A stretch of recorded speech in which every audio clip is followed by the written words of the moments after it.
맞죠? 먼저 인사부터 좀 드리겠습니다. 인사부터 하고. 아이고, 이게 사회 보려고 올라섰던 기분하고 지금은 사실 떨립니다. 그렇지, 맞아.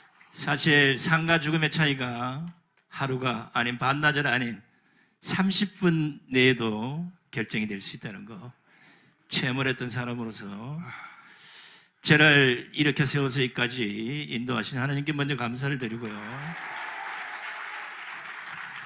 사경을 헤매고 있을 때 어디선가 여러분들의 기도 소리와 여러분들의 응원 소리가 살아 돌아가야 되겠다는 그 엄청난 에너지로 제가 오늘 이 자리에 선 게 아닌가 하는, 그래서 이 자리를 빌어서 여러분들에게 감사를 드립니다. 고맙습니다.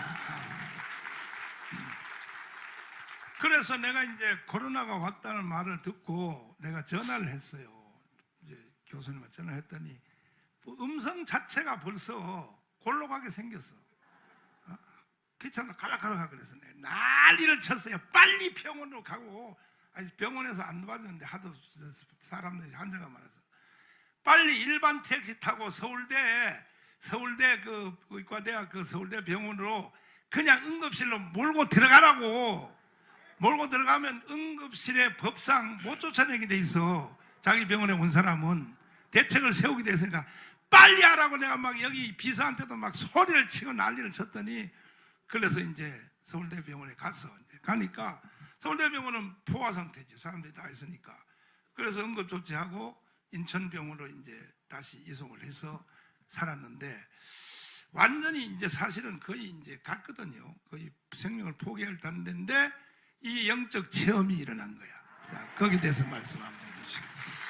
사실 제가 그 정가훈 목사님 알고 난 이후에 개인적인 연락이나 이런 것들이 좀 뭐 신뢰가 되고, 가시는 길에 제가 쓸데없는 이 뭐 피해를 끼칠 것 같아서 한 번도 전화를 해보거나 개인적 통화를 해본 사실이 없습니다. 뭐 사람들이 친한데 뭐 충분히 할 수 있지 않겠나 이러는데 해본 적이 없어요. 제가 쓰러지고 사경을 헤맬 때 전화를 하셨다고 하더라고요. 나중에 들었어요. 그래서 저희 그 준피도 보고 빨리 차에 태워서 병원으로 가라. 전화도 안 하시지만 저도 안 했는데 어떻게 알고 전화를 하시고, 저는 뭐 전화를 받을 상황이고, 그래서 갔더니 서울대병원만 아니고 뭐 이 병원 저 병원 어디를 가도 엄합 병실이 없어서 중증 환자들은 들어갈 수 없는 상황이 됐습니다. 그래서 119를 타고 곳곳을 헤매다가 한나절 반을 119 차 안에서 왔다 갔다 하는, 뭐 제가 죄송합니다만은 생명이 끊어질 수도 있고 안 끊어질 수도 있는, 재수 없으면 황천길 가는 거고 재수 좋으면 살아나는 거고, 하나님이 구해주시면 분명히 살아날 것이고, 믿음이 약한 저에게 하나님이 버리신다면 결국 저도 세상을 가져갈 수밖에 없지 않겠느냐. 그리고 정신을 잃었습니다. 아무도 모르는 상황에 119 차가 어디로 간지도 모르고 깨워서 눈을 떠보니까, 우리 보통 이 TV 보면 엄합병실에 들어가면 이렇게 무슨 보자기 뒤집어 씌워가지고 들어가는데, 저는 뭐 혼자만 이렇게 태우는 이상한 데 태워가지고 병원을 갔습니다. 중증 환자는 보통 한 4명 정도가 한 방에 같이 있는데 저는 1인실로 올라갔고, 온몸에 숱한 바늘을 꽂고 산소호흡기를 꽂고 뭐 할 수 있는 조치는 다 한 것 같습니다. 그때까지만 해도 숨을 못 쉬어서 이상하게 날숨은 되는데 덜숨이 안 되는 거예요. 심장은 쪼그라들고 말을 할 수 없는 정도까지 이르렀고, 결국은 병실에 주사를 꼽은 채로 깊은 잠에 빠졌습니다. 잤는지 아니면 정신을 잃은 상태로 그 상태로 있었던지는 잘 모르겠습니다만은,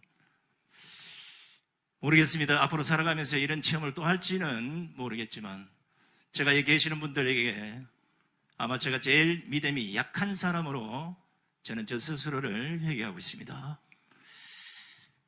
아마 기분이 이랬어요.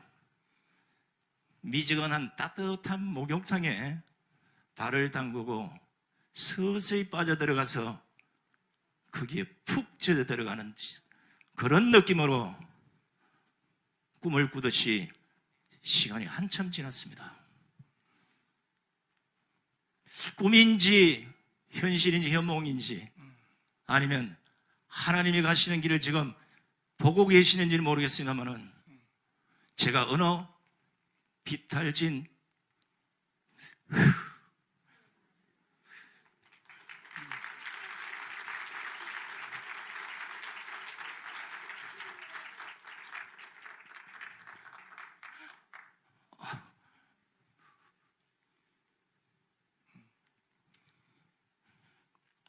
무서웠습니다. 비탈진 산길 밑을 혼자서 걸어가는데 저쪽 어디선가 누가 너무나 슬프게 옵니다. 저는 멀쩡한 사람으로 걸어가고 있는데 너무나 슬피 울길래 제가 도대체 누가 이 껌껌한 데서 저렇게 울고 있는가 하고 가까이 가는데 오지 말라는 거예요. 그래도 너무 궁금한 나머지 끝까지 갔습니다. 가서 보니까 앉아 울고 계신 분이 정강훈 목사님이에요.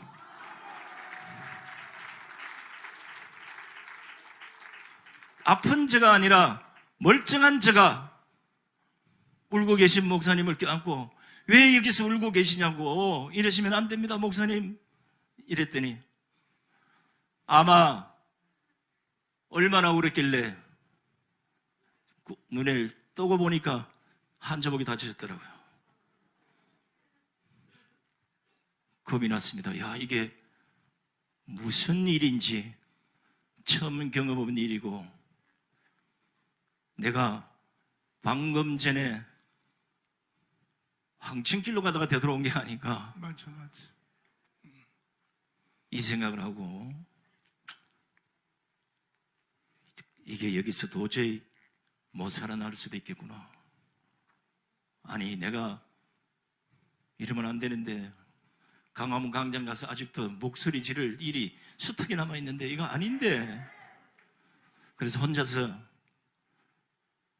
솔직한 말로 해봤습니다. 다행히 목소리는 변하지 않았다는 거. 하나님께서 아직도 목소리는 써야 되겠다고 남겨두신 거고요. 근데 의사가 올라와서 폐가 너무나 많이 망가져서 아마 엄청난 시간을 병원에서 보내야 될 것 같습니다. 그래도 살아야 되겠다는 이 욕심, 내가 분명히 살아서 이 병원에 나가야 된다. 그 악을 쓰고 솔직히 그렇게 자주 해보던 기도는 아닙니다만은 간절히 하나님께 살려주십시오. 제발 살아 돌아가서 강화문에서 정강훈 목사님은 같이 이 대한민국을 구하겠다라고 좀 제발 좀 살려주십시오. 그런데 이상한 일이 또 벌어졌습니다. 병원에 입원해서 깨어나기 전까지 밥 한 숟가락, 죽 한 숟가락, 물 한 모금 못 먹었던 제가 아침 밥상에 들어오는데 밥 냄새가 너무나 좋은 거예요. 하나님 고침. 야, 저 밥을 먹을 수 있겠는가? 보시는 하지만 허접한 밥이 하지만 뚜껑을 열고 첫 숟가락을 떴는데 어머나 밥이 꿀맛인 거예요. 모래알이나 유리알 같았던 쌀이 김치가 세상에 이보다 더 맛있을 수가 없었습니다. 밥 한 톨, 쌀 한 톨 남기지 않고 모두 먹어치웠습니다. 그 전까지는 진짜입니다. 물 한 모금도 못 마셨어요. 너무 쓰고 그거 넘기기가 너무 불편했어요. 다행히 하나님께서 잘 돌아오지 않는다는 후각과 미각까지 되돌려 주셨어. 저녁까지 잘 먹고 1인실에 평생 있어야 될 이 몸이 의사도 놀라듯이 다음날 4인실로 다시 내려옵니다. 의사가 아니 당신은 어떻게 무엇 때문에 그렇게 살려고 발부등을 치는지 환자들 중에 처음 봤다는 거예요. 저는 기억이 없습니다. 그냥 누워서 어떻게 했는지 모르겠는데 의사 선생님 그랬어요. 제가 모두가 의사 선생님께서 진짜 극진히 치료해 주시고 이래서 나온 결과가 아니겠습니까? 이랬더니 당신이 살고자 하는 그것이 너무나 컸길래 아마 이런 빠른 치료 속도가 있지 않느냐 이렇게 말씀하시더라고요. 자, 여기까지 끝났으면 좋을 텐데 좀 이 얘기를 해야 되나 말아야 되나 하다가 고민도 많이 하고 겁도 났어요. 이런 얘기 또 잘못해서 또 뭐 이상한 뭐 저런 오해에 시달릴까. 그래서 제가 사실은 뭐 찬송가를 뭐 교회 와서 부르고 뭐 평소 이제 어쩌다가 이제 가끔 부르고 이러지만 병실에 누워서 찬송가를 부른다는 건 뭐 생각도 못 해봤습니다. 4인실로 내려와서 그날 저녁에 잠을 자고 진짜 편해졌어요. 일어났는데 옆에 계시는 그 분이 시각장애인인데 저보고 아침에 이러더라고요. 아니 무슨 찬송가를 얼마나 좋아하시면 누워 자면서도 찬송가를 부르십니까? 그러더라고요. 그래서 제가 무슨 찬송가를 불렀습니까? 그러니까 아니 찬송가를 계속 흥얼흥얼 사실 이제 그 안에서 다중 환자들이니까 뭐 시끄럽고 이런 거 싫어하는 사람도 있을 수 있잖아요. 그죠? 저는 몰랐습니다. 근데 아침에 일어나니까 아닌가 다르게 밥을 먹을 때나 앉아있을 때나 누워있을 때나 어을 때마다 찬송가 280장 딱 그 찬송가만 계속 입에서 나오는 거예요.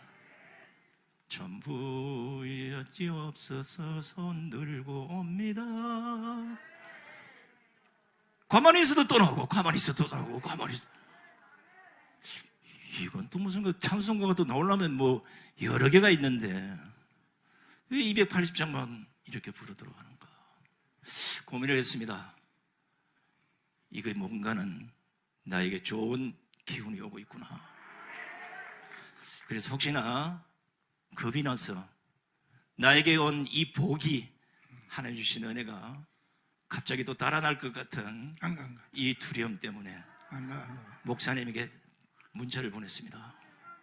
제가 이런 일이 있었고 목사님과 껴안고 얼마나 울었는지 모르겠습니다. 보냈는데 목사님이 원래 저하고 통화를 잘 안 하시니까 문자를 안 보셨나 봐요.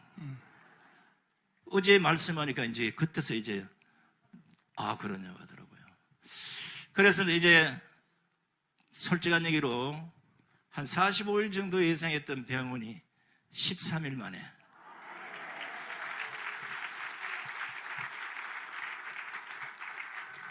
퇴원을 하게 됐는데 선물이 하나 또 있었습니다. 제가 크리스마스 이브나 크리스마스 때나 아니면 연말이라도 다시 내가 있던 곳으로 돌아가서 같이 찬송가 부르기 얼마나 좋겠냐. 누구 말 따나 이제 아파다가 조금 나으니까 별 생각을 다 한다고. 근데 그런 생각을 하고 있는데 하루인가 이틀인가 지났는데 의사 선생님이 오시더니 신기할 정도로 회복 속도가 상당히 빠르십니다. 그래서 제가 도저히 안 돼서 너 알아 그 이제 목사님 설교하는 거 그 안에서 뭐 TV가 없으니까 이제 난 못 듣게 이어폰 끼고 목사님 설교를 쭉 듣고 있는데 사실 제가 그 눈물을 잘 안 흘리는데 문재인 죽기 전까지는 제가 절대 안 울겠다고 약속을 했는데 모르겠습니다. 뜨거운 눈물이 그렇게 계속 흘리면서 제가 정한 목사님을 다시 생각하게 됐습니다. 제가 정한 목사님 처음 뵙기 이전에 저도 똑같이 욕이나 하는 그리고 뭐 그냥 들리는 이런 낭설처럼 그런 분의 정한 목사님으로 생각을 했고 그 후에 만났어도 열심히 우리 김학성 교수님이 아마 그 비슷한 말씀 하신 것 같은데 정한 목사님에게 진실을 알아봐야 되겠다는 이 기자적 속성이 있어요. 그래서 쭉 지켜본 결과 그리고 이번에 고통을 당해본 결과 그리고 또 그 이후 설교를 이제 듣고 난 이후에 제 판단이 맞았다는 결론에 이르렀습니다. 가장 먼저 나라 사랑하는 애국심이 누구보다도 완벽하시고 출중하시고, 우리가 예수한국 복음 통일, 다른 사람들은 어떻게 할지 잘 모르겠지만 그날이 오면 대한민국은 분명히 우리가 생각하는 그런 나라가 될 것이라는 걸 확신했었습니다. 무엇보다가 오늘 또 설교 중에 그 말씀을 또 하시던데, 제가 정원 목사님 가장 믿었던 건 하나였습니다. 나라를 잃고 나서 그 나라를 찾겠다고 독립수산이 뭐니 목숨 버려갈 그런 시간이면 차라리 나라를 빼앗기지 않도록 지금 노력해서 나라를 찾아야 되지 않겠느냐.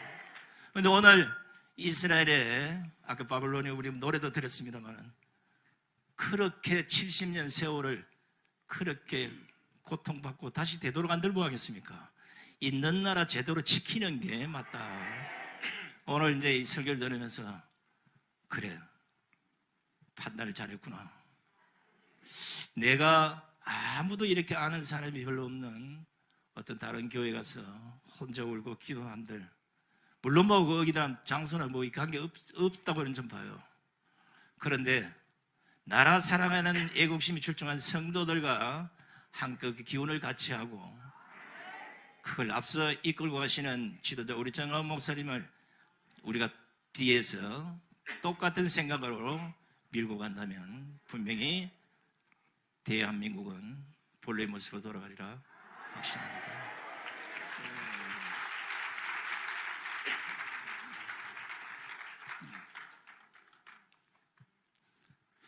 제가 이제 이걸 혼자서 가슴속에 갖고 있다가 이런 말씀이 어쩔지 모르겠지만 이걸 얘기를 잘못하면 또 이상한 일이 벌어지지 않을까. 여러분 한번 이 생가사를 한번 넘나들어 보면 눈 감으면 황천길이고 눈 뜨면 살아있는 거예요. 이건 우리 스스로, 인간이 스스로 어떻게 할 수도 없는, 이게 하나님이 계시길래 아직도 쓰임이 있는 사람이라면 건져낼 것이고 그게 아니면 보낼 것이다. 별 생각이 다 들었어요. 아니, 나름은 그래도 정강 목사님과 함께 애국활동을 한다고 했는데 나라를 망치고 이 나라를 완전히 개판으로 만든 지금 문재인이나 이재명이나 다른 인간들은 왜 안 끌고 가는지 그런 기도를 하고 싶은 심정이었습니다. 그렇다고 미워한다고 될 일도 아니고요. 그래서 이걸 가슴속에 오래 두고 있으면 뭔가 병이 될 것 같은 느낌이 또 들었어요. 눈만 감으면 그날 그 장면이 자꾸만 떠올라서 안 되겠구나 해서 어제 저녁에 우리 국민대회 끝나고 제가 목사님 찾아뵙고 이런 상황이 계속 돌아오는데 겁이 납니다. 나는 그 현장을 꿈이든 뭐든 보았기 때문에 또다시 그럴 일이 자꾸 닥쳐올 것 같은 느낌. 아직 31일 날 이제 가서 마지막 이제 망가진 폐가 어느 정도까지 회복이 가능한지를 이제 판단을 받게 됩니다.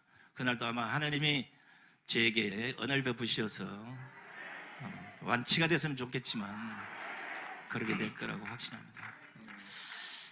그래서 어제 목사님께서 제게 안수기도를 해주시면서 하나님이 너를 구하셨다. 맞습니다. 덤으로 얻은 인생이 아니라 이제 하나님께서 명령하신 그 일을 이행하는 그런 성도로서 또 목사님과 함께 대한민국 구하는 일에 앞장서겠습니다. 할렐루야. 감사합니다. 맞습니다. 하나님의 손길은 평소에 보다가 병원의 응급실에 가보면 실감 있게 느낄 수 있어요. 똑같은 조건에 들어왔는데도 한 사람은 간단 말이야. 근데 한 사람은 산단 말이야. 거기서 하나님의 그 손길이 아주 민감하게 움직인다는 것을 병원 가보면 알 수 있어요. 우리 송 교수님은 하나님이 직접 살리셨어요. 할렐루야. 앞으로 예수한국 복음통일에 앞장서 주시기를 바랍니다. 제가 진짜 그 생각을 해보니까 하나님이 뭐 큰 일도 뭐 있겠지만 큰 일이 이제 정원 목사님 하시고 우리에게는 작은 일도 하라 하심을 제가 느낀 게 하나 있어요. 자, 모두가 다 아파서 사경을 헤매고 손가락도 까딱거리기 싫은 그 병실에 이렇게 4명이 누워 있는데 그 4명 중에 하필이면 시각장애인 79살 되신 분이 저 옆자리에 오셨다고요. 자, 이분은 앞도 안 보이지. 중증 환자지.